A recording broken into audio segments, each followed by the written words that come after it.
Bugbog sarado ang isang lalaki nang dahil daw sa maling akala.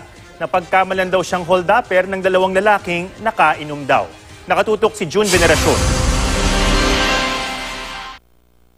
Kausap ni Rosander Orta sa cellphone ng kaibigan nang makapanagpo ang isang lalaking naka-shorts sa kanto ng 8th Avenue at Rizal Avenue sa Caloocan, maghahating gabi-kagabi.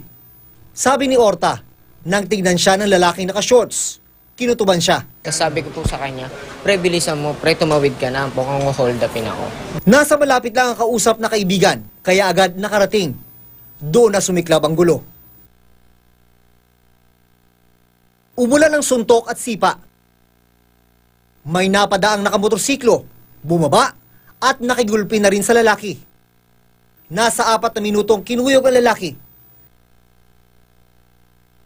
Pagkatapos, umalis ang magkaibigang ng gulpi. Pero bago pa man makalayo, dinampot na sila ng mga barangay tanod. May naon naman po kami na dinampot namin sila. Pero sila po yung nagmamataas na nakainom po kasi. Aminado ang dalawang suspect na nakainom sila. Nagkamali lang daw sila ng akala at pinagsisisihan ang nagawa. Hindi ko po alam, sir, na gano'n, sir. Ayaw naman po maulong, sir. Kasi binubuhay din po ang pamilya, sir. Akala ko po kasi nang hold up talaga. Kaya nga po, humingi po ako ng pasensya din sa complainant, sir, sa nagawa namin, sir.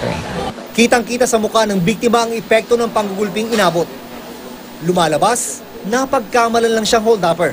Aminado siyang nakainom rin, pero hindi raw siya masamang tao. Hindi ko naman po basta ma-regular ng gano'n. Para naman humagtanda kahit paano. Dito, pasok na lang din mo sa loob. Tuloy na lang po. Sinampahan na ng reklamong slight physical injury sa piskalya ang dalawang suspect. June Veneracion, nakatutok, 24 oras.